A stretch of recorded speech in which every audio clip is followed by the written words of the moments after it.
Welcome back, folks. This is Bleav in Rams, episode 139. I'm joined by Cameron Lynch, former Rams linebacker, and I myself is Jake Ellenbogen. If you haven't watched this before, welcome in. Appreciate you watching, listening, all of that. Before we get into it, I'd ask anybody that is listening, watching, and has not already, please be sure to subscribe on all podcast platforms. Like, rate, review, all that jazz. Even, throw a comment if you're on YouTube. We're going to dive right into it, but first we have a betonline.ag ad read to read, and it starts like this.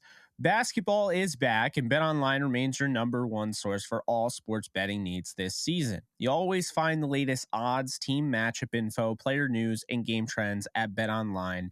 And as your continued source for all sports wagering information, BetOnline features live betting, free contests, and giveaways all season long. Always the fastest and easiest way to bet all your favorite sports and events, whether that's NFL, NBA, NHL, MMA, tennis, boxing, or even golf. Head on over to betonline.ag to join and receive your 50% welcome bonus with your first deposit.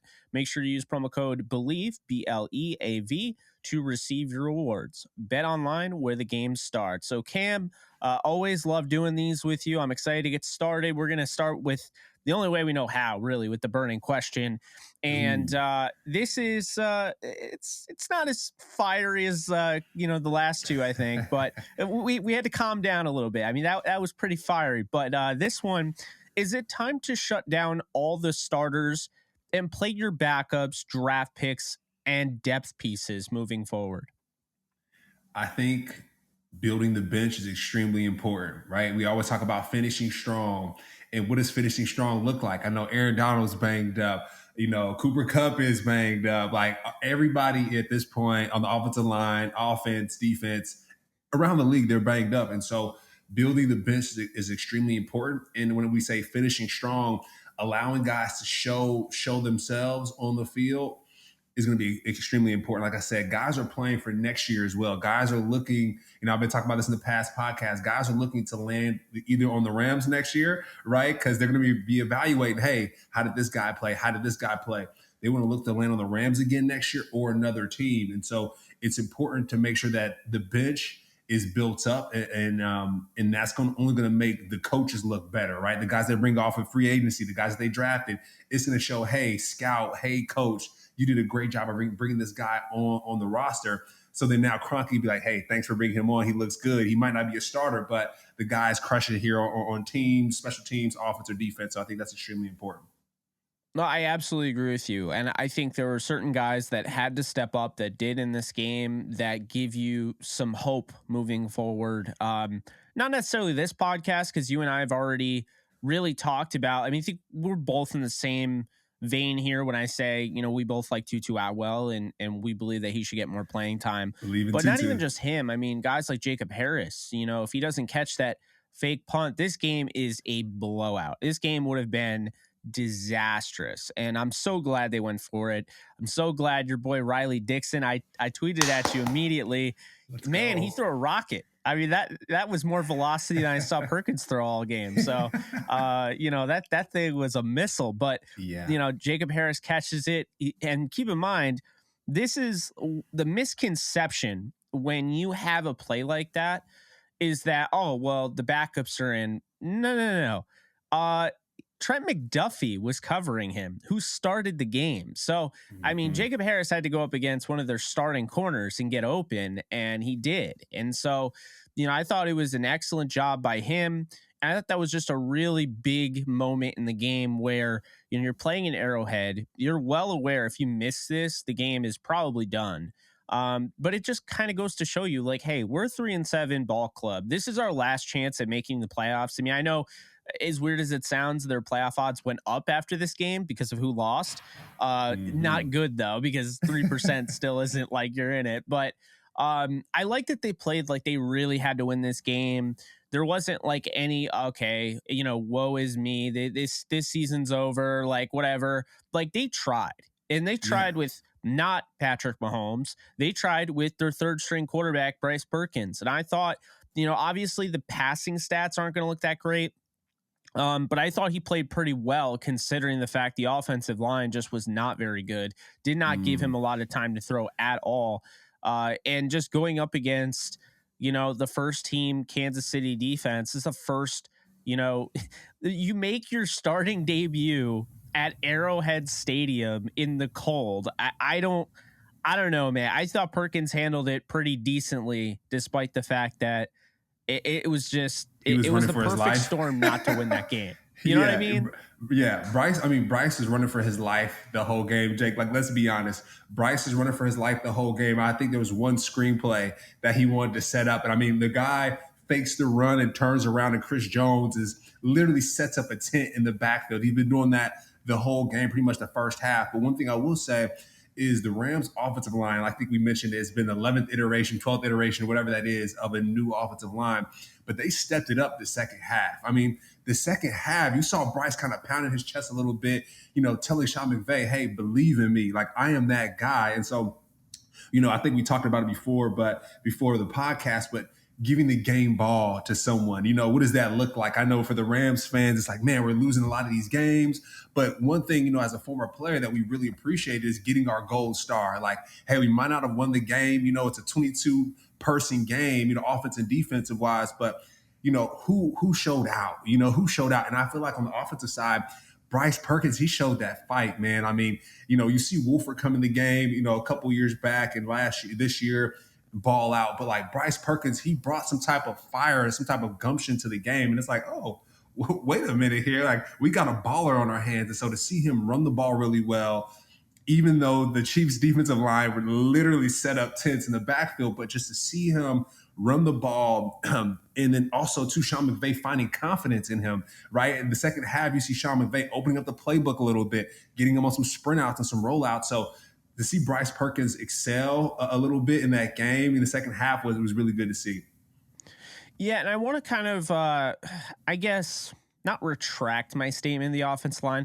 I'm trying to get really good this season, not saying the offensive line as a whole is bad, right? Or what didn't play well, because that's not true. What I should have said is that the left side really struggled. AJ Arcuri also making his first ever start. I don't think he had really played in a game up to that point.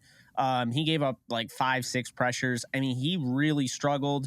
And then I think because of that, Matt Skura also was in a bad spot because of the left tackle, which could have been the same if Matt Skura was really bad at left guard. It would hurt the left tackle. These guys play off each other. And I felt like the right side, especially in the run game, I thought you saw some great things out of Rob Havenstein, the only guy, knock on literal wood right now, that has been able to stay healthy on the offensive line all year long. I thought Ode Ibushi played well once again. And then I thought Coleman Shelton, who didn't give up pressure, he's the only one on the offensive line that didn't give up a pressure. I thought he played well enough, to help you out. But it was Perkins running from this side, he's going over to the right side. So that's the left side just collapsing. And it's not to say that they never had any issues on the right side, but for the most part, I think they only give up 11 pressures. Pretty much like 7 of those all came from left tackle and left guard. So, I mean, that's a lot. And that's a lot coming from your blind side too. Luckily, Perkins was able to feel the rush. And, you could say what you will about him throwing the interceptions, but I was impressed that he didn't put himself in a position to really fumble the game, because having that blindside pressure, if you don't feel that, it's going to be a long day. He had to feel that, and I thought he did a really nice job of feeling it, reading, reacting, and he tried to do a little Russell Wilson in his prime, just running around like it's you're playing backyard football. But I really felt like if he had time, they could have won this game. The interception doesn't happen if he has time. And then the second interception was a tip ball. So it's like, I don't feel like he was horrible in this game the way his 29.4 QBR would have you believe.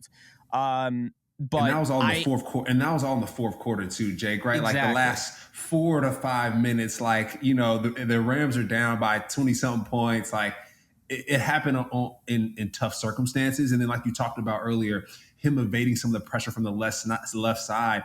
I know you mentioned Snead, him being one of your game wreckers or your X factors. Oh, he was. Yeah, and he had an interception, tip ball, but then a couple plays too. You talk about Bryce evading that pressure where he knew Snead was blitzing. He blitzed on the first play, blocked the ball. Second play blitz, and he was able to roll out like he said on his Russell Wilson and dish the ball off. So Bryce Perkins he held his own. And the interception came after Patrick Mahomes had his interception, right? And so it's kind of like you get the fever of interceptions there, but he held his own pretty much the whole game, man. Shout out to Bryce. He broke like 7 tackles. It was like the greatest like 3-yard or 4-yard loss I've ever seen. Like he took a sack, but like Nick Bolton is hard to get. Like they mentioned on the broadcast, like when Nick Bolton has vice grips on your jersey, like you're done. And he broke out of that. He broke out of that. It just didn't really phase him. I have to give a shout out to the other team. L'Jarius Sneed is a star. He's a star. Yeah. I think people finally are starting to realize that. I mean, they have an absolute star in this league. I think PFF has him in the top 10 in cornerbacks this year. I mean, rightfully so. I would say he's probably top 5 this year, if I'm being honest. Just watching him every single game. He's an outstanding tackler. He can blitz. He, is a big time game breaker because once he gets the interception, he's got great vision. After the play can make, things happen.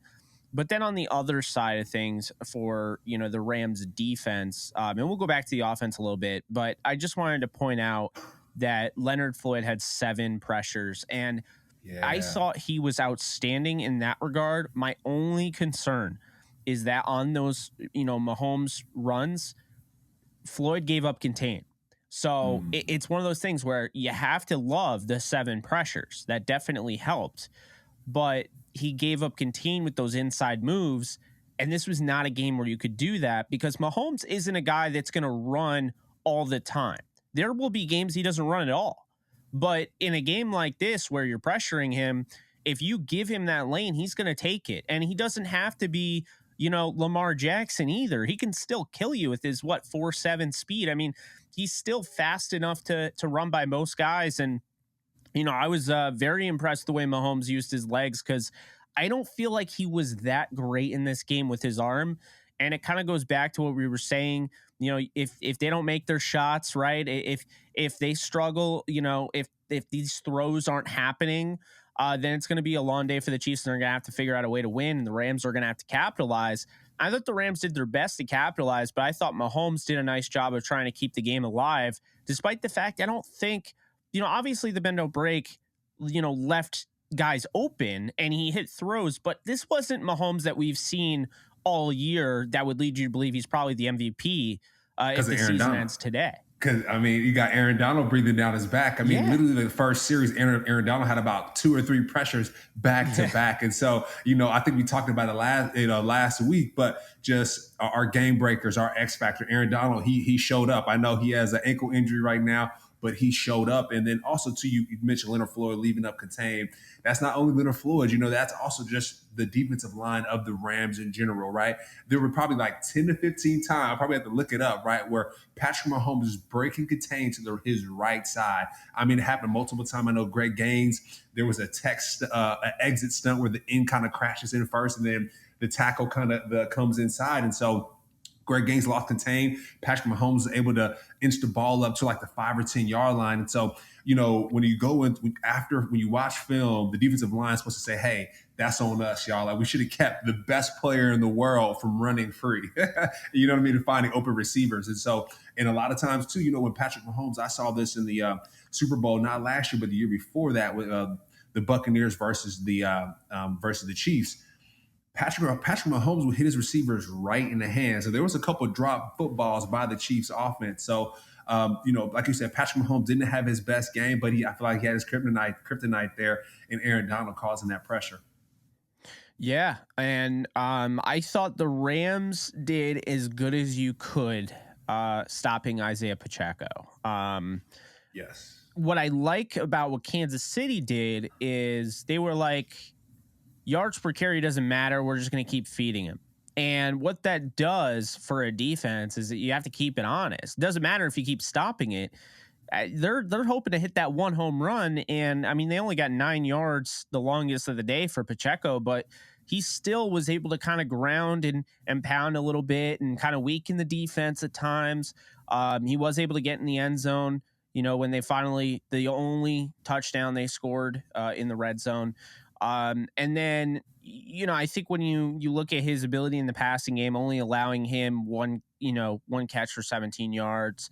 I Bleav that was the missed Taylor Rapp tackle. Was really impressive the Why way are you they so got heavy on Ronald Taylor Jones Rapp like involved. that?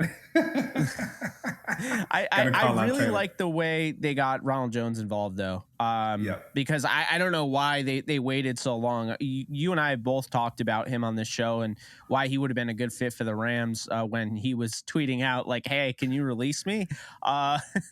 So you had all that. They held Travis Kelce to 4 catches for 57 yards. I know he had the touchdown, but I mean, that's a good day. I mean, you held him. He had a 39-yard touchdown, and then after that, I mean, he didn't really do much, right? And he was single covered on that touchdown too by Jalen Ramsey. And so, like, I think we talked about it. Double team Travis Kelce. No matter if it's your best player or not, like that does not matter. And Jalen Ramsey, to be honest, has been having some trouble. Chris Olave against the Saints.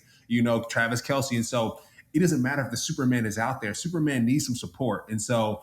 Double teaming Travis Kelce, they found some luck with that. Got an interception in the red zone. We talked about it before, just the Rams' red zone defense being impeccable, and so finding that double team on Travis Kelce, getting that interception was like job well done. Great job there.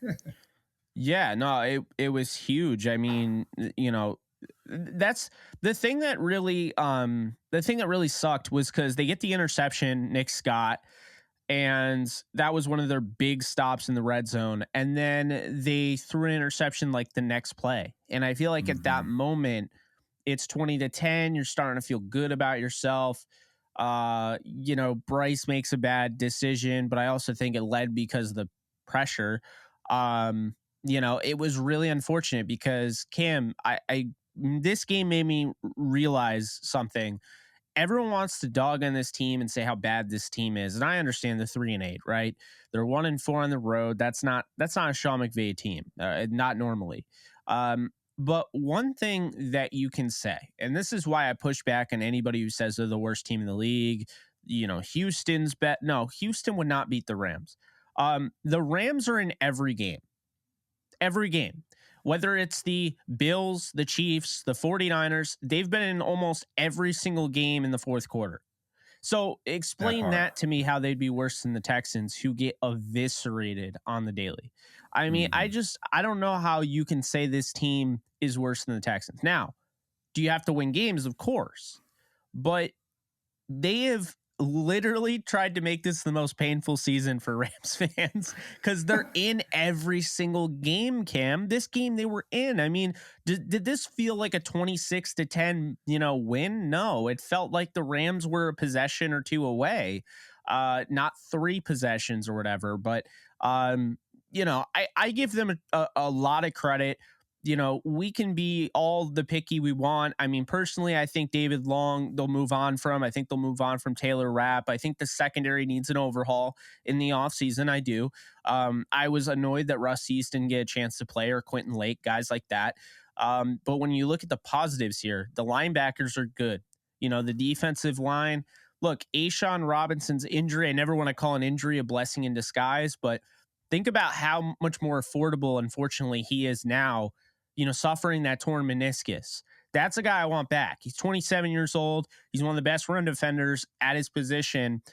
I think he comes back on a cheaper deal. And I think Greg Gaines, it is a perfect example of why I think they need to play more of their backups moving forward. Greg Gaines took over for Sebastian Joseph Day in a Super Bowl season. Joseph Day was a very highly regarded, not only fan favorite, but turning into a star in the interior. And Greg Gaines came out of nowhere, and this 4th rounder who never really had a run, he flashed at moments but never started, took off. There's no reason why the Rams can't get guys like Skoranek, who played huge reps last year, wasn't great in them, but it prepared him for this year. I think he took a big step.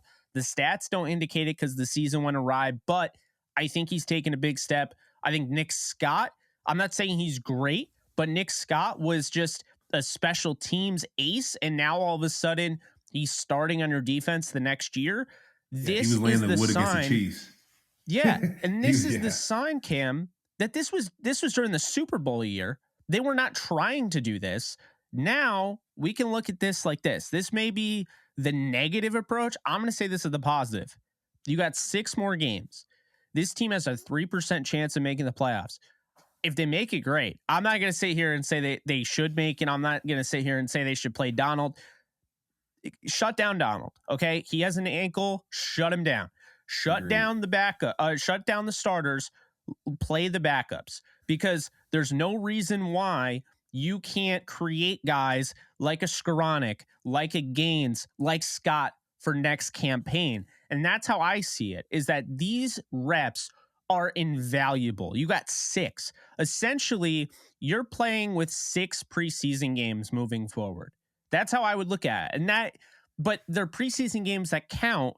So the reps are just, I mean, this is so imperative for them not to blow this. This is a huge opportunity that you will not get, because the teams that get this opportunity blow up the team the next year. This is an unprecedented type of season for the Rams to have that much talent, that many injuries, and to have it go this way. I think the majority of the team will be back next season. So these guys can actually have stock, in like with these reps. They can actually have stock in this team, and this team can have stock in them. So I look at it like that, Cam, is like, hey, if I get Tutu Atwell going, I have stock in him next year.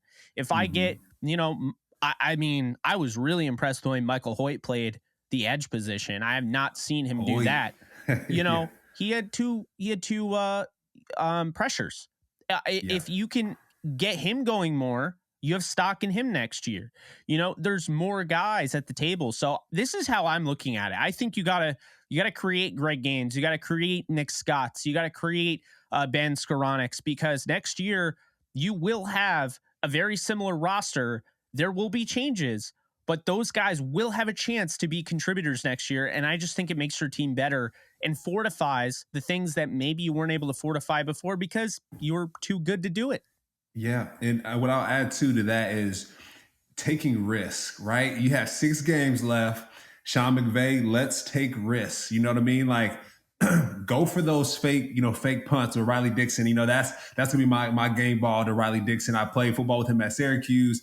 He played quarterback in high school up in upstate New York. And so he did a lot of trick plays going into Syracuse. And so taking those risks are extremely important. And I think I mentioned it too. The second half of the Chiefs and Rams game, the playbook started to open up a little bit, right? You would see with Perkins, there was only a couple kind of similar plays. You got 2 receivers outside, you got 2 backs in the backfield, kind of like the same makeup. You got one guy going in motion, the same thing over and over again. And then the playbook started opening up a little bit.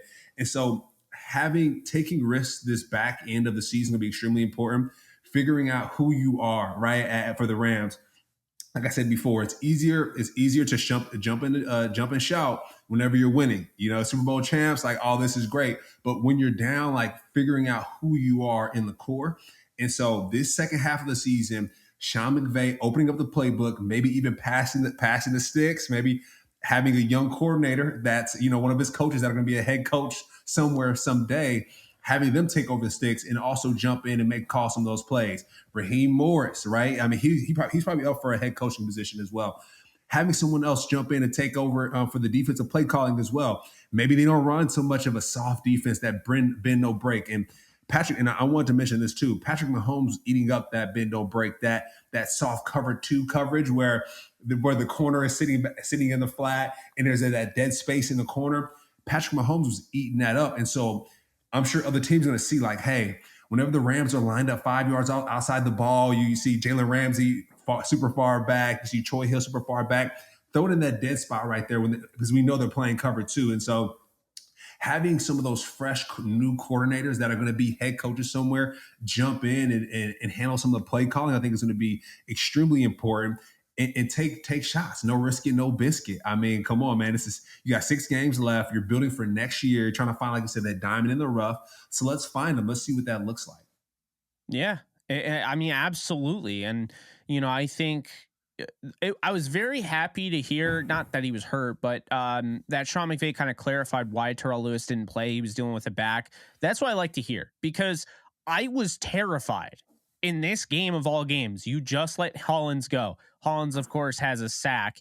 on Sunday Night Football. Won't get too into that, but happy for him. He's a good dude. You know, I was so worried when I saw 52 wasn't out there and 97 was. It's nothing against Hoyt. I thought he did a good job. But I was like, man, that's your 3rd round pick in 2020 and he's not playing this game. What on earth? I mean, seriously, I started to worry because I was like, Burgess is already out the door. You know what? Now you're done with Terrell Lewis. I mean, you got hit on these picks, but we find out it's a back issue. He'll probably be back in the next couple of games, you know, maybe next player week, safety. who knows? Okay, player safety. But yeah, but you know, I was a little, you see what I mean? I was a little worried they had already given up on another 3rd round pick in 2020 when they don't have a bevy of picks. Let's be honest here. I mean, with the minority coaching hire compensation, if Raheem Morris, like you mentioned, does get a head coaching job, they get a 3rd rounder this year, next year, which is great. Here's, I got to throw this out here because I said this the other day and I believe this and other people are like, no, hear me out. Okay. Ejiro Evero was a huge loss, right? They lost him. He was a secondary coach. Now he's defensive coordinating, you know, the Broncos. It's the only good thing about the Broncos. Their defense is great. So much for all those picks that you gave up for Russell Wilson. Dear God. I did not like that trade when it happened. But regardless, okay, Ejiro Evero, and I want to get your take on this as well. Ejiro Evero is why he's living, breathing proof why I think you deserve compensation for a minority coaching hire that goes from being a, you know, secondary coach to defense coordinator, like a quarterback's coach to an offensive coordinator. Now the Broncos are going to get a 3rd round pick when he absolutely deserves to be a head coach. He's going to become a head coach probably this offseason. So the Rams, they lose their guy who they kept building up, who they probably would have promoted after Raheem. They lose their guy, and then the Broncos get a 3rd round pick for plucking him from the Rams. They didn't develop him. They just put him in the defensive coordinator spot that the Rams probably would have put him in the next year. And so my issue with that is I understand you can't give a 3rd rounder if you lose a secondary coach, but Evero is showing that he's one of these up and coming guys. I feel like it's the argument they could give at least a 6th or a 5th rounder away. What are your thoughts on the coordinators? Because I feel like it's the same point, right? Because, you know, it's the whole, you know, minority coaching hire thing. You're trying to, you know, push the envelope there. You're trying to solve an issue that's in the league. That's still solving an issue because, you know, now you have a promotion there where you have a secondary coach becoming a defensive coordinator. What are your thoughts on that? Yeah, I think just the fact that there's a minority compensation piece, like just that issue in itself, it's irking, right? Because it's like, wait a minute, like you're providing draft picks because a minority coach was then elevated to a different position. Like that's wild. Let's, you know, the buck stops there. That's I agree insane. with that. But I'm saying if it's already a thing, right? If it's already a thing, then why isn't it a thing for assistant coaches? Yeah, at the end of the day, a promotion is a promotion. You know, at the end of the day, right? When you get promoted from one job to the next, there's an increase, a raise, nice package, compensation package, whatever that is. If the compensation package are draft picks, then go ahead and bring them on in, right? Because I think, like you mentioned, that's going to force ownership to recognize the talent, regardless if it's a minority, regardless if it's a non-minority, you know, whatever that looks like. But regardless, if it's a minority, I think go ahead and give them those picks, you know, figure that out so we can increase that. And then hopefully hopefully at one point the owners are like, you know what, this minority compensation piece is kind of crazy. Let's go ahead and take that out, you know, full stop, and just go ahead and hire people to be in the position that they deserve to be in. And so yeah, why not? Go ahead and bump it up.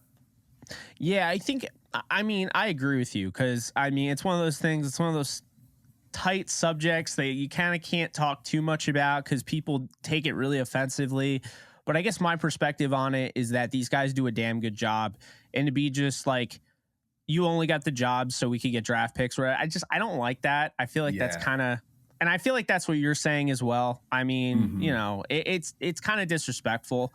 But I get it. If they're trying to solve an issue, then this is probably a short-term thing that they'll be doing for the next 5 years. And the hope is that it goes away. It's not supposed to be there forever. It's supposed to go away. Solve an issue and then it's gone. But I thought about that because I was like, I'm watching Evero's defense over with the Broncos, and I'm like, man, they lucked out. They lucked into that guy because he had been with the Rams since 2017 and he had done a outstanding job. Now, people would say when, you know, Staley was gone, that would have been the time for him to become the defensive coordinator. But, you know, Sean McVay probably thought he was a year or two away. You know, Raheem Morris, let's not invoke favoritism there because Raheem Morris fired Sean McVay. Let's not forget about that. So, you know, there's no favoritism, but you know, it's definitely something that I think they should explore as long as they keep doing the minority coaching hire picks, because these assistant coaches are very valuable. And I think the Rams definitely missed Evero this year. We know they missed O'Connell, not saying he's a minority, but we know they missed O'Connell. It just kind of goes to show you these assistant coaches are more important than people think. And I feel like we have kind of gotten so used to the idea, oh, Sean McVay, it's just you know, this nonstop, you know, motion of coaches. That's a lot to put on the players. It's a lot on Sean McVay. There are things that you can do with Thomas Brown that, you know, is great. But when he, like, say he leaves this year and becomes a head coach, maybe you can't do that with Rashad Samples. Are there things that you did with Zach Taylor, who's the head coach for the Bengals, that now maybe you can't do with Liam Cohen? You know, and that's kind of the thing. So I don't know. It's going to be a transformative offseason, Cam. I don't think it's going to be like everybody goes. I know people want to blow it all up because I'm wearing a USC hoodie and everybody is all going crazy for Caleb Williams. But the Rams, I don't think their window has closed. And I don't think we're about to sit here and say they should blow it up so they can try and get the number 1 overall pick, because hate to break it to you, the last time they got the number 1 overall pick, they were picking 13th. They didn't blow it up. They were just picking 13th, and they traded up with the Tennessee Titans to acquire the pick for Jared Goff. I think we would see something like that. When they decide it's time to go for a quarterback, they'll trade up in the draft. I don't think they're going to tank. Sean McVay would never tank. And I just don't think this organization would tank, because you can't, all the competition you go up against in LA, the Lakers, the Clippers, the Kings, the Ducks, the Angels, the Dodgers. I mean, the list goes on, right? Like, there's so many different things. LAFC won the title this year in MLS. Like, there's so many different things and distractors. There's another team in your stadium, the Chargers. You can't afford to tank because people will just lose interest. You know what I'm saying? So you have your diehards. Don't get me wrong. It's not a knock on the diehards, but for the people that are casually invested, and those are, you know, a lot of people, they wouldn't be as invested, obviously, if they're tanking the season. Who's going to go to a game if they know everybody and their mother knows that this team is trying to lose? That's not cool. Yeah, that's not cool. No, and they're not going to do that. I think it's LA sports is too important. LA entertainment is too important, right? Like, you got The Rock showing up to the Rams games. Like, he's not going to show up and promote Black Adam at the Rams games if he knows that Sean McVay is tanking the season. And so I think it's extremely important that we talk about it till we're blue in the face, but finishing strong is extremely important, not only for the players, the coaches, but also just LA in general, right? Everyone wants to go to a team that they know, hey, might not have went well last year, but hey, next year we know that Sean McVay has a deep coaching staff and that they're going to bounce back the following year, that the players finish the season strong. They got the third string quarterback, Bryce Perkins, with the makeshift offensive line, and they're still crushing it, you know, and still giving hope against a team like the Kansas City Chiefs. And so the Rams have the Seahawks coming up these next, you know, they have two bouts against the Seahawks coming up pretty soon. And I was watching that Seahawks game that versus the Raiders. That was a wild game, and the Rams have to get ready for Geno Smith. You know, Geno Smith is nothing to play with. He's not your Patrick Mahomes, but the Seahawks have a lot coming with them. Losing to the Raiders in that fashion, it was a tough game, and so they're going to come out swinging. It's a divisional game. We always talk about this.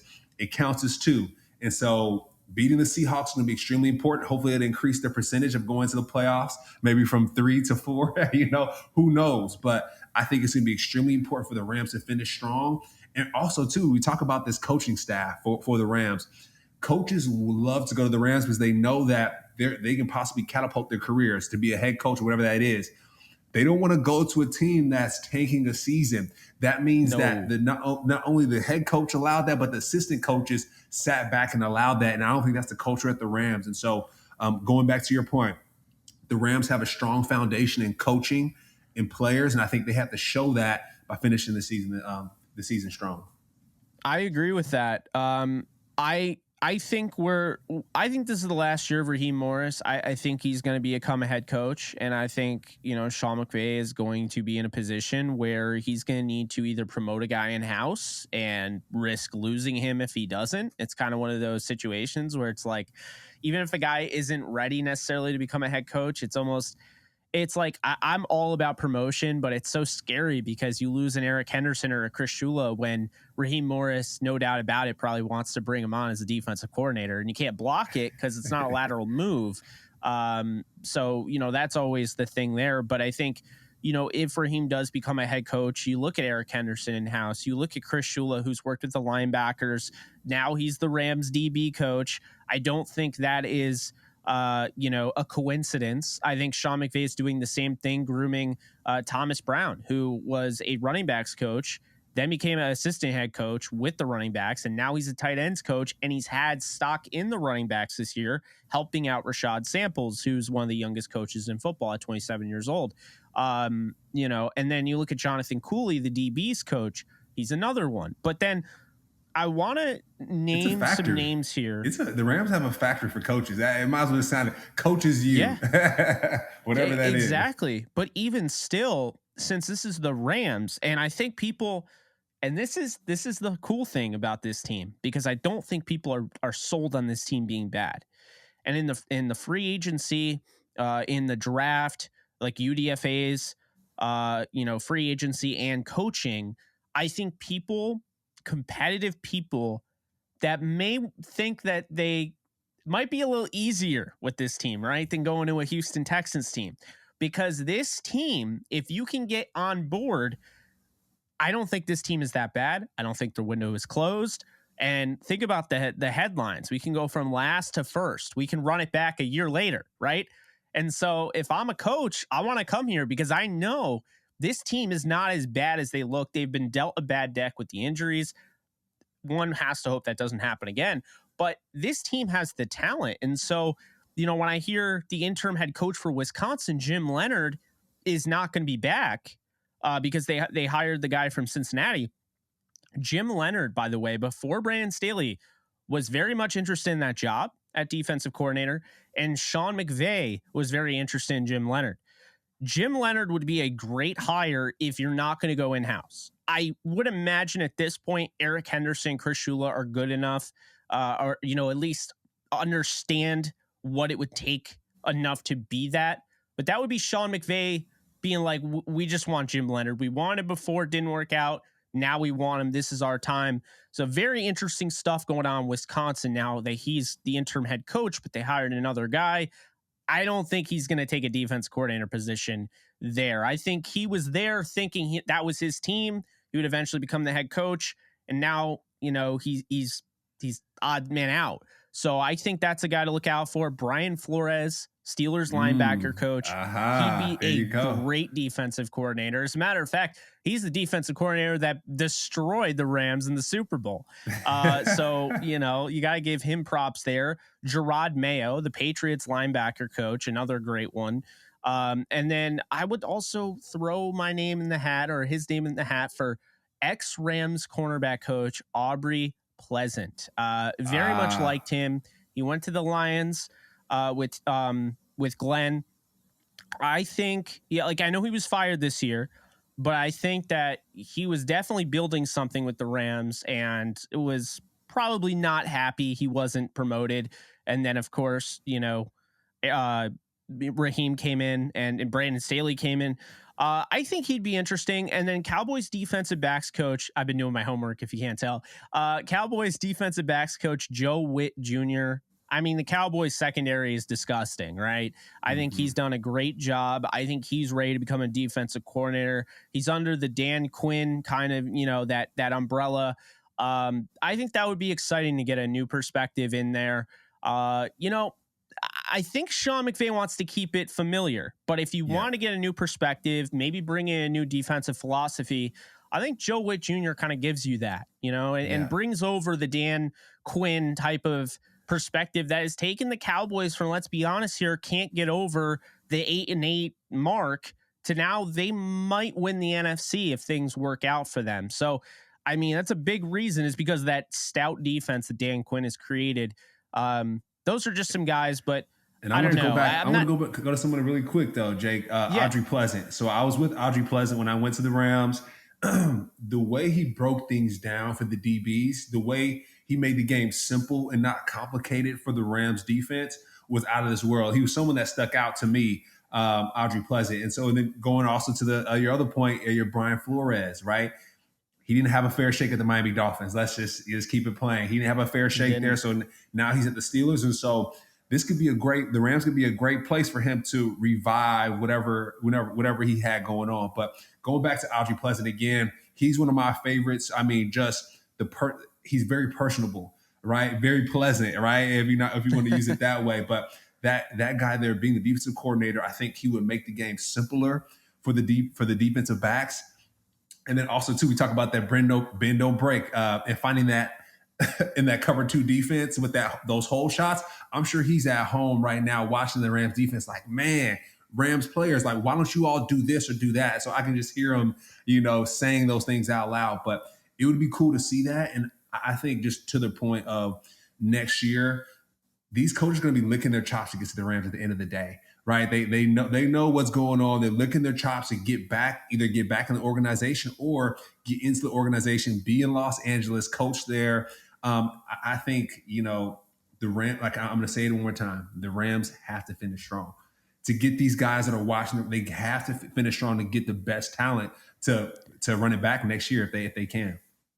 I agree with you, and I feel bad that I mentioned defensive coordinator, guys, because first off, I don't want Raheem gone. I can't stress that enough. I love Raheem Morris. It's more so me being unselfish and wanting him to go be a head coach because he deserves it. But the offensive coordinator, I think, is out regardless, and I don't think he's going to become a head coach. Unfortunately, that's just the way it is. I mean, Kevin O'Connell just won a Super Bowl. He's off to Minnesota. Liam Cohen didn't make the playoffs. This offense went from Super Bowl offense to this. Unfortunately, that's the name of the game. And, you have to produce. I think the Rams would be insane not to make Thomas Brown their their offensive coordinator. I just and make him the play caller. I think with his background with the running backs, I think he'd manage the running game perfectly. I think that is the last thing Sean McVay is missing, is the running game management. He does some things that I have issues with, but you can let it go as long as they manage the run game well. They did it a little bit better this week, don't get me wrong, but I want to see them do it even better moving forward. There's no reason why. It took them a while to get here too.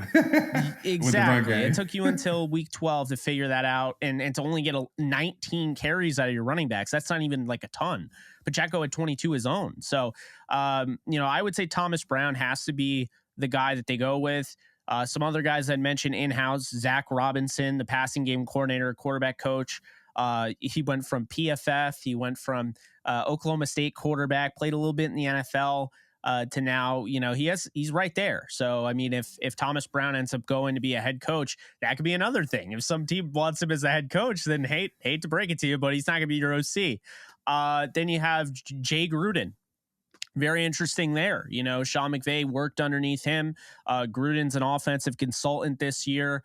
Could be interesting, hire there. I mentioned Cliff Kingsbury. I've said it before. I'll say it again. I think he's going to get let go after the season in Arizona, and they're friends. So, that would be a way to get him back up there. It's a stop game with coaching. And if you could be the offensive coordinator, turn this offense around, you could be a head coach the next year. That would be exciting.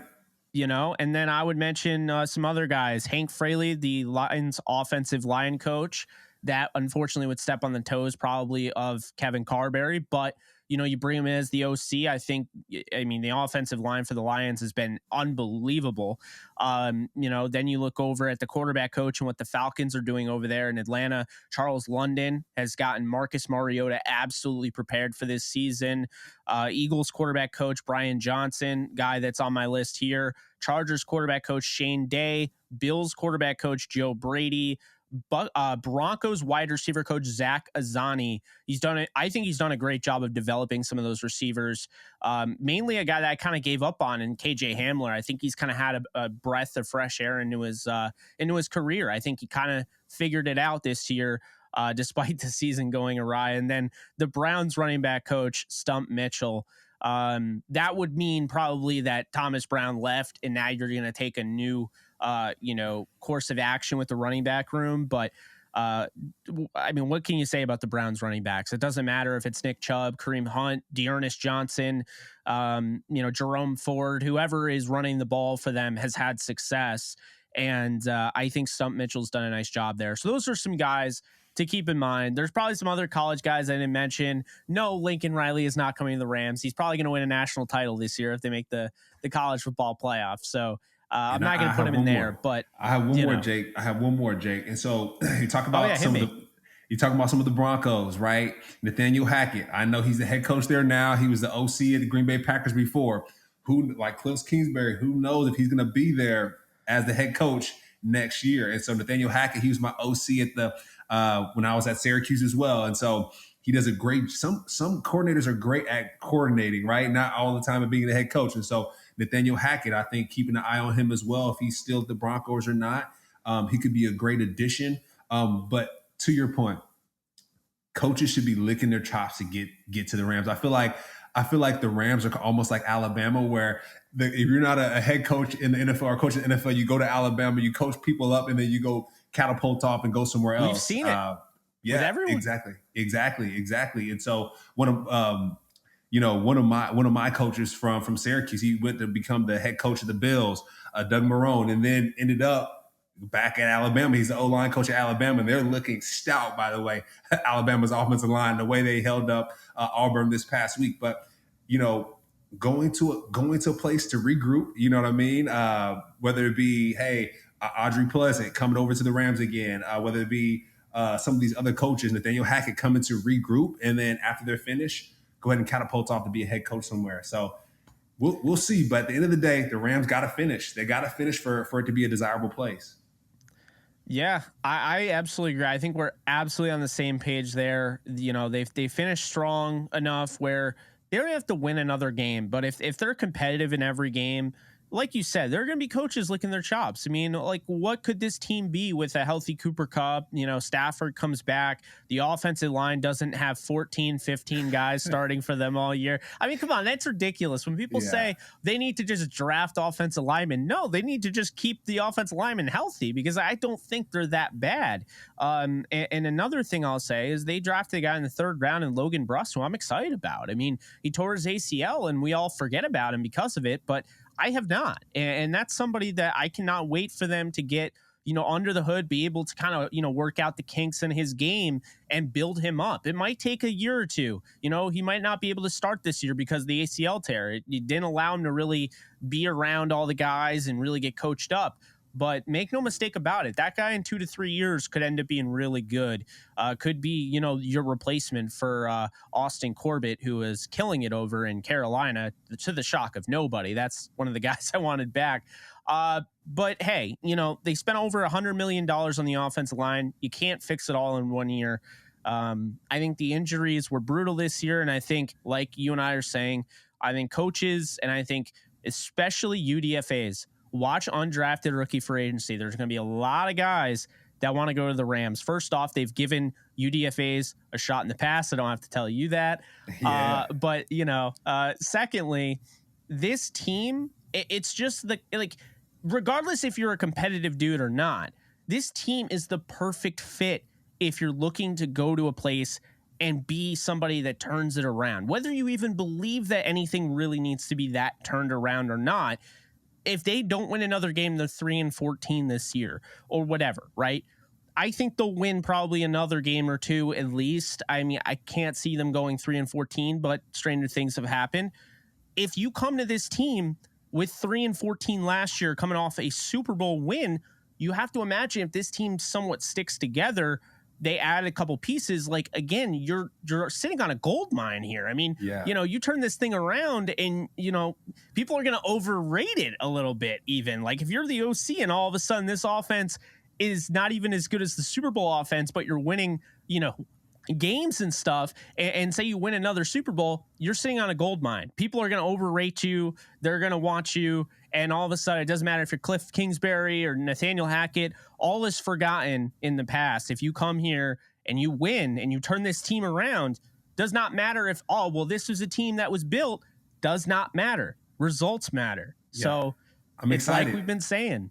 You got me hyped for these next 6 games, Jake. I mean, you got me hyped. I'm looking forward to, previewing the Seattle Seahawks as well. But, the Rams have to take some shots. They have to take shots so they can be that turnaround team come next year. But, I mean, yeah, I'm hyped. Hopefully the Rams fans are hyped as well, because it's not over yet, ladies and gents. It's not over yet. So we still got some more work to do here. That is true. I think that's going to do it, though. It's been a fun show that we've done. Somehow we get each other that excited, even coming off the 8th loss of the year. But hey, presented by Bet Online. This has been the Bleav in Rams podcast. Jake Ellenbogen, he's Cameron Lynch. You can go follow him at Cameron Lynch 50. You can follow me at JK Bogan. Be sure to check out all of the merch over on Bleav.com. Be sure to like, subscribe, comment, rate, review, all that jazz. You guys take care. We'll see you guys later on in the week.